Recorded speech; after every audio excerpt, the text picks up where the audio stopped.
بالله من الشيطان الرجيم.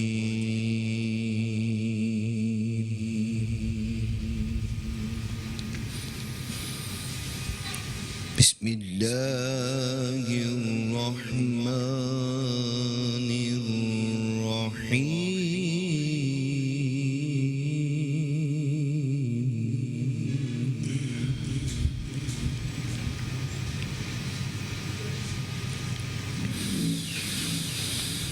شهر رمضان الذي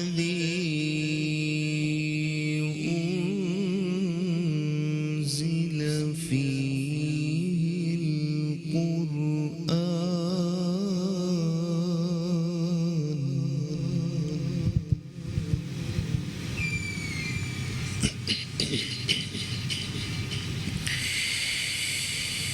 فيه القرآن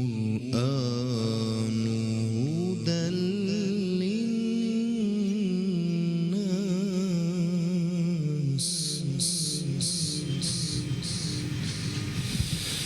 وبينات من الهدى والفرقان.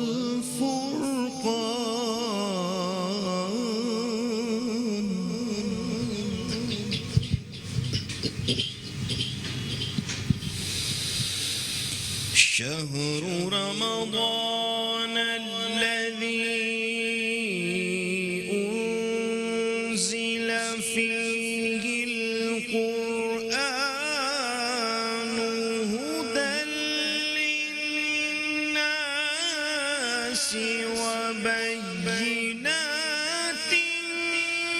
من الهدى والفرقان.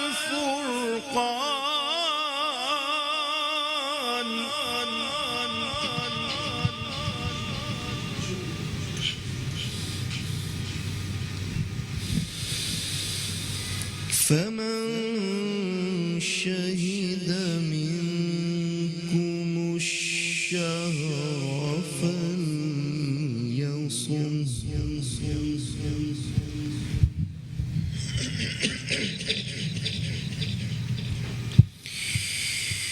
ومن كان مريضا أو على سفر فعدة من أيام أخر.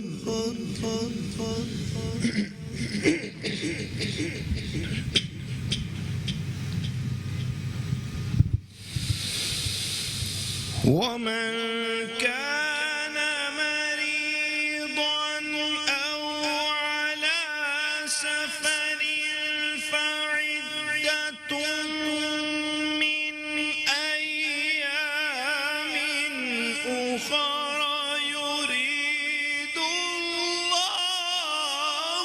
بكم اليسر ولا يريد بكم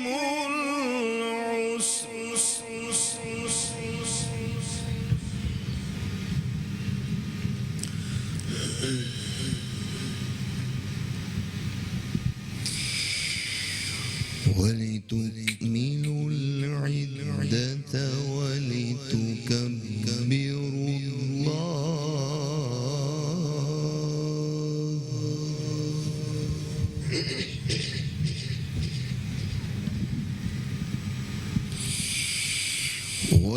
ولتكملوا العدة ولتكبروا الله على ما هداكم ولعلكم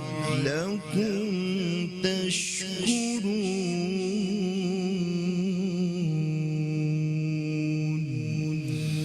آمنت بالله صدق الله العظيم.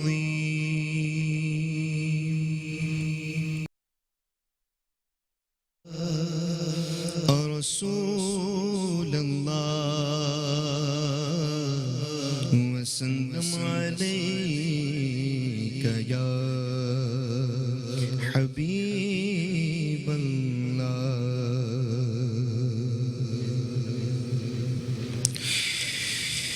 تو امیر حرم میں فقیر عجم، تو امیر حرم میں فقیر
بھٹکی ہوئی پیاس ہوں، تو سمندر میں بھٹکی ہوئی پیاس ہوں.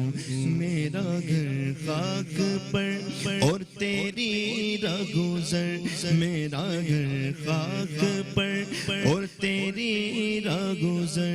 سدرۃ المنتہا، سدرۃ المنتہا، تو جا مل کو جا، تو کو جا مل کو جا، تو کو جا مل کو جا، تو کو جا مل کو جا. خیر البشر رتبہ تیرا، آواز حق خطبہ تیرا. خیر البشر رتبہ تیرا، آواز حق خطبہ تیرا. آفاق تیرے سامعین یا رحمت للعالمین.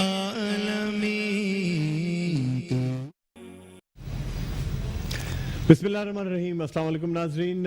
میٹرو ون نیوز کی ماہ رمضان المبارک کی خصوصی نشریات آباد ہے رمضان کے ساتھ. میں ہوں آپ کا میزبان ڈاکٹر بلند اقبال. ناظرین، آج 2 رمضان المبارک ہے، یعنی یہ جو رحمت کا عشرہ ہے، جو کہ پہلا عشرہ ہے، اس کا آغاز ہو چکا ہے. پہلا روزہ ہم نے اختیار کیا، پہلا افطار ہم نے کیا. اللہ تعالیٰ نے ہمیں روزوں میں آسانی فرمائی. حالانکہ رمضان کی ابتدا سے قبل جو ہے گرمی کی بڑی شدید لہر چل رہی تھی، اور سمجھا یہی جا رہا تھا کہ شاید رمضان کی ابتدا میں ہی جو ہے وہ بہت زیادہ ہیٹ ویو یا ایسی چیزیں ہوں گی. لیکن اللہ تعالیٰ کا بڑا کرم حاصل رہا کہ پہلے رمضان المبارک سے گرمی کی شدت تھوڑی قدرے کم رہی. بہرحال ناظرین، یہ رحمت کا عشرہ ہے، اور اس عشرے میں جس قدر ہم سے ہو سکے اللہ تعالیٰ کی رحمت حاصل کرنی چاہیے. یہ فضائل رمضان ہے، یعنی روزہ جہاں ایک طرف انسان کو تقوی اختیار کرواتا ہے، اور روزے کے جو معنی ہے یا مفہوم ہے وہ ہے ہی تقوی، یعنی ایک وہ راستہ جو کہ ایک پلسرات کی طرح ہے، ایک ایسا راستہ جس میں ذرا سا آپ ادھر ہوئے تو آپ جو صراط مستقیم ہے اس سے ہٹ جائیں گے. تو روزے کا مقصد ہی یہ ہے کہ جب انسان اللہ تعالیٰ کی خاطر اپنے تمام حلال چیزوں کو، اپنے کھانے پینے کو ترک کر لیتا ہے، تو پھر ایسا بندہ جو ہے اللہ تعالیٰ کا قرب حاصل کرتا ہے، اس لیے کہ تمام چیزیں جو ترک کی جاتی ہیں یہ دراصل اللہ تعالیٰ کی رضا کے لیے ترک کی جا رہی ہوتی ہیں۔ تو ناظرین، بڑے خوش قسمت ہوتے ہیں وہ لوگ جو اپنی زندگی میں یعنی ایمان کی حالت میں اس رمضان المبارک کو اختیار کرتے ہیں اور ساتھ ہی ساتھ روزے اختیار کرتے ہیں۔ اسی لیے وہ شخص سب سے زیادہ بدقسمت ہے جو رمضان کا مہینہ پائے لیکن رمضان کے روزوں سے جو ہے محروم رہے۔ بہرحال ناظرین، زندگی کو آسان بنانا چاہیے اور روزے جو ہیں یہ بھی زندگی کو آسان بناتے ہیں، اور کس طریقے سے ایک آسان زندگی گزاری جا سکتی ہے ایک ہم نے خاص سیگمنٹ رکھا ہوا ہے جس میں ہمارے ساتھ موجود ہوتے ہیں محمد اشرف قادری صاحب، جو کہ بانی اور چیئرمین ہیں قادری اینڈ قریشی فاؤنڈیشن کے۔ یہ ہمیں بتاتے ہیں کہ یہ آسان زندگی گزارنے کا طریقہ کیا ہے، تو آئیے دیکھتے ہیں۔ بسم اللہ الرحمن الرحیم والصلاة والسلام علی سید المرسلین، اما بعد فاعوذ باللہ من الشیطان الرجیم، بسم اللہ الرحمن الرحیم۔ نبی کریم صلی اللہ تعالی علیہ وآلہ وسلم کی بارگاہ میں جبریل امین حاضر ہوئے اور آپ نے کچھ اس طرح کے الفاظ کہے کہ جو شخص رمضان المبارک کو پائے اور پھر بھی اپنی مغفرت نہ فرما لے وہ ہلاک ہو جائے۔ نبی کریم صلی اللہ تعالی علیہ وسلم نے کہا آمین۔ دوسری بات ہوئی کہ جو شخص اپنے بوڑھے والدین کو پائے، یعنی بڑھاپے میں والدین کو پائے اور پھر بھی ان کی خدمت کر کے جنت نہ کما لے یا اپنی مغفرت نہ کما لے وہ بھی ہلاک ہو جائے۔ آپ صلی اللہ تعالی علیہ وسلم نے کہا آمین۔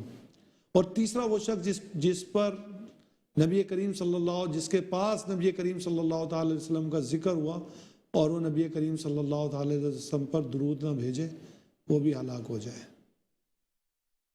یہ کس قدر ڈرا دینے والی بات ہے، کس قدر ڈر والی بات ہے کہ ہم رمضان کو تو پائیں لیکن اپنی مغفرت نہ کروا لیں تو ہم ہلاک ہو جائیں۔ یعنی یہ مہینہ ایسا ہے کہ اس میں ہماری مغفرت ہم نے کروانی ہے۔ اللہ نہ کرے اگر ہم مغفرت سے رہ گئے، محروم رہ گئے تو ہمارا کیا بنے گا؟ اس پہ سوچنا چاہیے کہ اتنا مبارک مہینہ آیا، اتنا برکت والا مہینہ آیا، اتنا اللہ کی رحمت کا مہینہ آیا کہ مغفرت بڑھ رہی تھی، مغفرت کے پروانے بڑھ رہے تھے۔ اللہ عز و جل ہر گھڑی میں 10 لاکھ گناہ گاروں کو جہنم سے آزاد کر رہا ہے۔ افطار کے وقت لوگ جہنم سے آزاد ہو رہے ہیں، سحری کے وقت لوگ جہنم سے آزاد ہو رہے ہیں، کروڑوں لوگ جہنم سے آزاد ہو رہے ہیں، اور اللہ نہ کرے کوئی رہ جائے تو نبی کریم صلی اللہ تعالی علیہ وسلم کی آمین ہے کہ ہلاک ہو جائے۔ ایسا برکت والا مہینہ ہے کہ اس میں ہمیں اپنی مغفرت کروانی ہے۔ دوسری بات کہ جو اپنے والدین کو پائے اور پھر بھی اپنی مغفرت نہ کروا لے وہ بھی ہلاک ہو جائے، تو یہ کیسی بات ہے؟ آج ہمارے بوڑھے والدین موجود ہیں، کیا ہمارے درمیان یا ہم لوگ اس بات کو سمجھ رہے ہیں کہ ہمارے والدین ہماری مغفرت کا سبب ہے؟ ہمارے والدین، یہ بوڑھے والدین جو اب ہمیں اچھے نہیں لگتے، یہ ہماری نجات کا ذریعہ ہے؟ کیا ہم یہ بات سمجھ رہے ہیں؟ اور بات یہاں تک نہیں ہے کہ ان کی خدمت کرنی ہے، بات یہاں تک ہے کہ ان کی خدمت کر کے ان کو راضی کر کے جنت کمانا ہے۔ کہیں ایسا نہ ہو یہ ناراض ہو جائیں بڑھاپے میں اور بات ہو جائے کہ کوئی اپنے ماں باپ کو پائے اور ان کی خدمت کر کے جنت نہ کما لے، تو یہ والدین، بوڑھے والدین جنت کمانے کا ذریعہ ہے، راستہ ہے جنت میں لے جانے کا۔ ان کی خدمت کریں۔ آج دیکھیں یہ کیوں کہا گیا، یہ اسی وجہ سے تو کہا گیا ہے کہ بڑھاپے میں والدین کی خدمت کرنا ایک بہت مشکل کام ہوتا ہے، کیونکہ ان کو کوئی بات سمجھ نہیں آ رہی ہوتی ہے، کمزوری ہوتی ہے، بات بات پہ چڑچڑاپن ہوتا ہے۔ جب ہی تو اتنا بڑا ریوارڈ ہے، جنت بہت عظیم نعمت ہے اللہ عز و جل کی۔ جنت کا گمان نہ جنت نہ کا گمان بھی نہیں کر سکتا. اتنی خوبصورت جنت اللہ نے بنائی ہے. تو اللہ تعالیٰ وہ جنت کس کو عطا فرما رہا ہے؟ جو بوڑھے ماں باپ کی خدمت کر رہا ہے, ان کی خدمت کر کے ان کو راضی کر رہا ہے. یہ جنت ان کے لیے ہے. سوچئے, یہ والدین آپ کی جنت ہیں, ان کو راضی کیجئے. بعض اوقات میں نے دیکھا ہے کہ لوگ سمجھتے ہیں کہ ہم نے پیسے دے دیے تو ہماری ذمہ داریاں پوری ہو گئیں. ایسا نہیں ہے. بڑھاپے میں والدین کو آپ کی ضرورت ہے. وہ آپ کے ساتھ بیٹھنا چاہتے ہیں, آپ سے باتیں کرنا چاہتے ہیں, آپ سے ان کی یادیں وابستہ ہیں. جس طرح آپ چاہتے ہیں کہ میرا بچہ میرے ساتھ بیٹھے, میں اپنے بچے کو پیار کروں, بوڑھے والدین کے لیے بھی آپ ان کے بچے ہیں. وہ آپ کو ترستے ہیں. ہمارے پاس وقت نہیں ہوتا ان کے پاس بیٹھنے کا. جب ہم جاتے ہیں ان کے پاس بیٹھتے ہیں تو ہم اپنا موبائل لے کے بیٹھ جاتے ہیں. ہم موبائل سے کھیلنے لگ جاتے ہیں. ارے میرا تو بڑا ہی اہم میسج آئے ہوئے ہیں, 2 منٹ بات نہیں کری, اچھا مجھے جانا ہے, میرے آفس کا کام ہے. کوئی سیٹ ہے تو کہہ رہا ہے نہیں مجھے تو بڑے امپورٹنٹ کام ہے. یہ والدین کے پاس وقت گزارنا بھی عبادت ہے. ہر وہ کام جس سے اللہ عز و جل راضی ہوتا ہے عبادت ہے. والدین کیسے راضی ہوں گے؟ والدین آپ کو کبھی نہیں کہیں گے کہ میرا بیٹا برباد ہو جائے. وہ ہمیشہ آپ کو دعا دیں گے, ہمیشہ آپ کو دعا دیں گے. ان کی خدمت کیجئے, ان کو راضی کیجئے. دوسرا وہ شخص ہے کہ جو ماں باپ کی خدمت کر کے جنت نہ کما لے, ہلاک ہو جائے. تیسرا کون؟ تیسرا وہ ہے جو نبی رحمت شفیع امت صلی اللہ تعالی علیہ وسلم کے پاس جس کا ذکر ہوا اور اس نے نبی رحمت صلی اللہ تعالی علیہ وسلم پر درود پاک نہ پڑھا, وہ کنجوس ہے. اس نے میرے آقا صلی اللہ تعالی علیہ وسلم, وہ کنجوس ہے اور وہ ہلاک ہو جائے.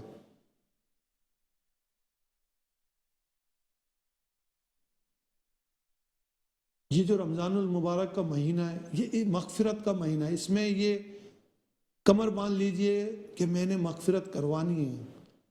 اللہ کی بارگاہ میں گڑ گڑائیے, مولا اگر تو نے مجھے معاف نہیں کیا تو میں برباد ہو جاؤں گا, میں ہلاک ہو جاؤں گا, مجھے معاف کر دے مولا.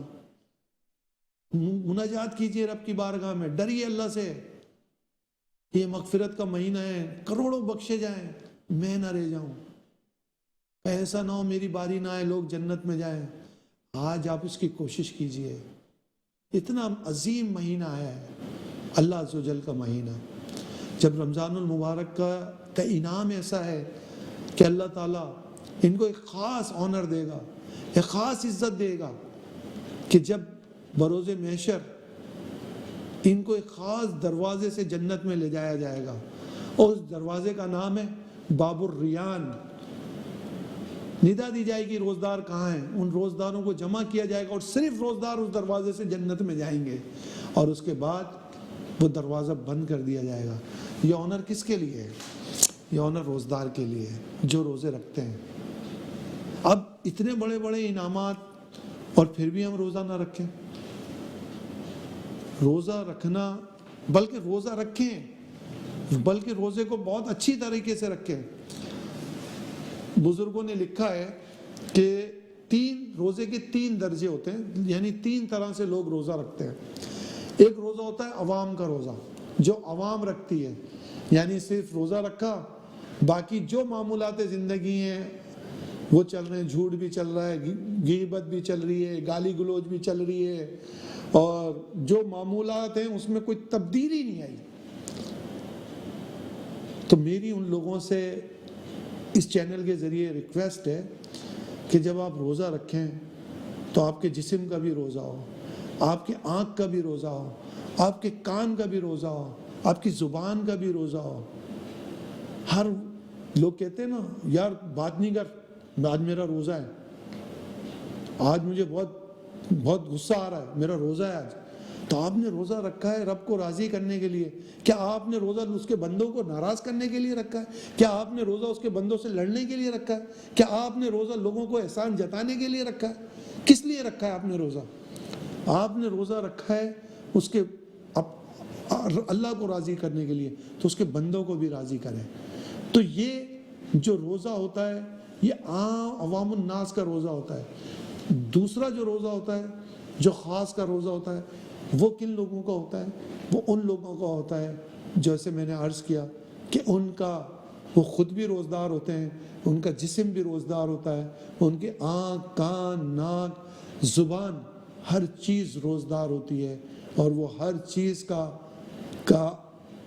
حق اللہ کے حکم کے مطابق ادا کر رہے ہوتے ہیں، اور ہر زبان سے اللہ کا کلام پڑھ رہے ہوتے ہیں، قرآن پڑھ رہے ہوتے ہیں، آنکھ سے قرآن دیکھ رہے ہوتے ہیں، ہر نیک کام کر رہے ہوتے ہیں۔ تو یہ وہ لوگ ہیں جو خاص لوگ ہیں۔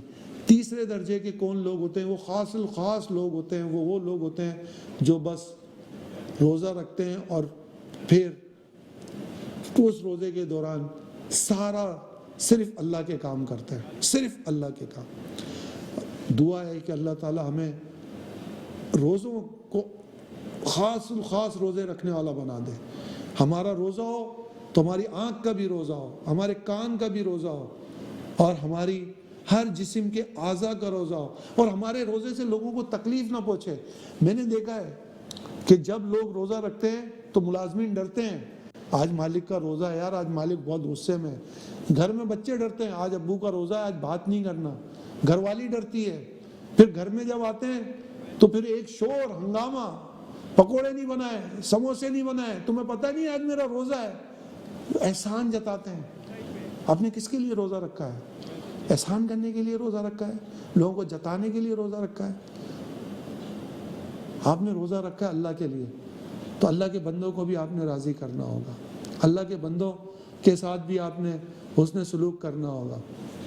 روزے کی جزا اللہ عطا فرماتا ہے۔ روزے کی جو جزا ہے وہ اللہ تعالیٰ فرماتا ہے کہ میں روزے کی جزا خود دوں گا۔ بندہ جب روزہ رکھتا ہے تو اس کا جب بندہ روزہ رکھتا ہے، اس کا جو ثواب ہے اللہ تعالیٰ فرماتا ہے میں اسے عطا فرماؤں گا۔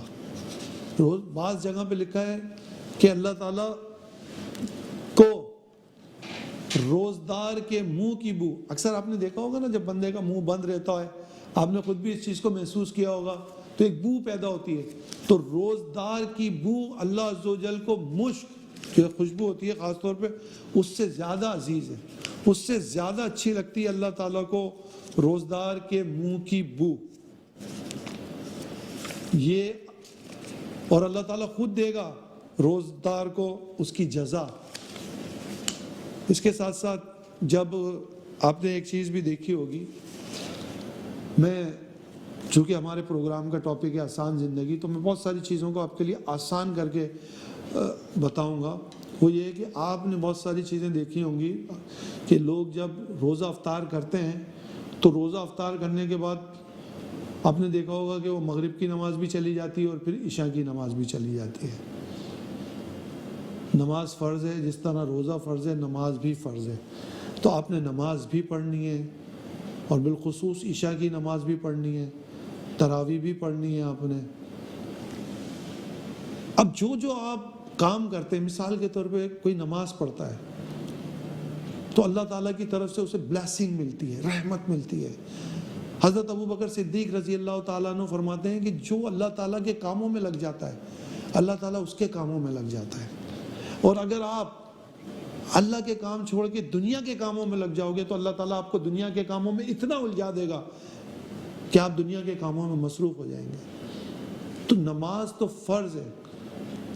اب یہی معاملہ ہوتا ہے فجر کے وقت۔ لوگ کیا کرتے ہیں، رات کو 1-2 بجے تک کے جاگتے ہیں رمضان المبارک میں، اور پھر سو جاتے ہیں اور کہتے ہیں یہ ہماری سحری ہو گئی۔ ٹھیک، آپ نے سحری کر لی، لیکن فجر کی نماز کا کیا ہوا؟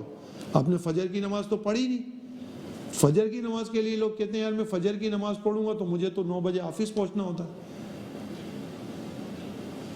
اب ضرور آفس جائیں، لیکن فجر کی نماز تو فرض ہے۔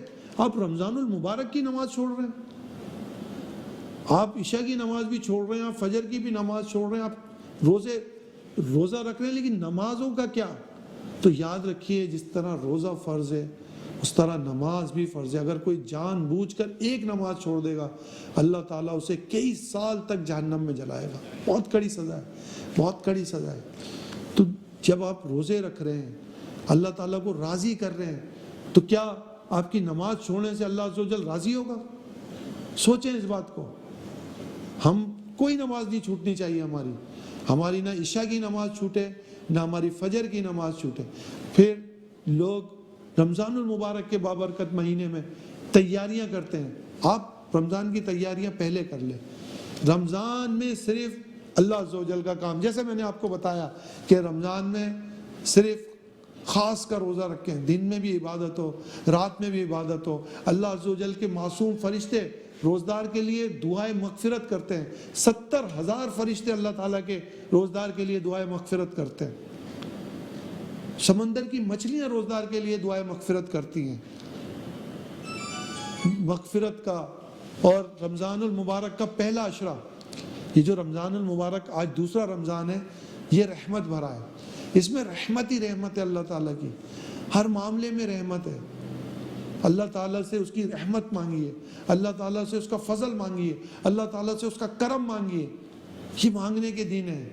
دعائیں مانگیے، تہجد کا اہتمام کیجیے. یاد رکھیے سحری میں اٹھنے کی اپنی عادت بنائیے. اگر آپ سحری کر کے سو جاتے ہیں ٹھیک ہے، لیکن پھر فجر کے لیے ضرور اٹھیں. فجر کی نماز آپ کی قضا نہ ہو. ہم اپنے پروگرام کے اندر ہمیشہ ایک عادت اور ایک وظیفہ بتاتے ہیں. آج ہم دوسرے رمضان المبارک میں بھی ایک عادت جو کہ آسان زندگی کا ایک خاص ٹاپک ہے، اور وہ عادت جو وہ کام ہے جو ہم روزمرہ اپنی روٹین میں کر رہے ہوتے ہیں، لیکن اس کو نبی کریم صلی اللہ تعالی علیہ وسلم کے انداز زندگی سے کریں گے تو وہ کام ثواب بھی ہو جائے گا، اس میں برکت بھی ملے گی اور وہ کام اچھا بھی لگے گا، اس میں حسن بھی آئے گا. وہ کام کیا ہے؟ وہ کام یہ ہے کہ جب بھی گھر سے باہر نکلیں تو الٹا پیر باہر نکالیں. اب گھر سے تو باہر جاتے ہی ہے نا، تو الٹا پیر ڈال لیں اور پڑھیے بسم اللہ توکلت علی اللہ لا حول ولا قوت الا باللہ. اور جب گھر میں داخل ہوں تو سیدھا پیر داخل ہوں. اب یہ وہ کام ہے جو آپ روز کرتے ہیں. اسی طرح باتھ روم میں آپ جاتے ہیں تو الٹا پیر ڈالیے، اور جب باتھ روم سے آئیں تو سیدھا پیر ڈالیے، باہر نکالیے. اس کی بھی ایک سائنس ہے. وہ سائنس یہ ہے کہ جب بندہ الٹا پیر بڑھاتا ہے تو وہ پیچھے کی طرف گرتا ہے. یعنی اللہ نہ کرے اگر آپ باتھ روم میں گئے آپ پھسلے تو آپ باتھ روم میں نہیں گریں گے، آپ باہر گریں گے. اور جب بندہ سیدھا پیر بڑھاتا ہے تو وہ آگے کی طرف گرتا ہے. اللہ تعالیٰ کہ محبوب صلی اللہ تعالی علیہ وسلم نے جو کام بتائیں اس میں ہمارا فائدہ ہی فائدہ ہے. تو یہ طریقہ بھی آپ اپنائیے. آج کا جو ہم وظیفہ بتائیں گے وہ یہ ہے کہ کوئی شخص یا بصیرو یا بصیرو یا بصیرو، اللہ عز و جل کا نام مبارک ہے تو جو کوئی شخص جمعے کے دن 100 مرتبہ یا بصیرو یا بصیرو یا بصیرو پڑھے گا تو تمام ہفتے کے کام اس پر آسان ہو جائیں گے. اللہ عز و جل کے ذکر کو، اس کے ناموں کو اپنا معمول بنائیے. اللہ تعالی ہمیں عمل کی توفیق عطا فرمائے. آمین بجاہ النبی الامین صلی اللہ تعالی علی محمد صلی اللہ تعالی علیہ وسلم.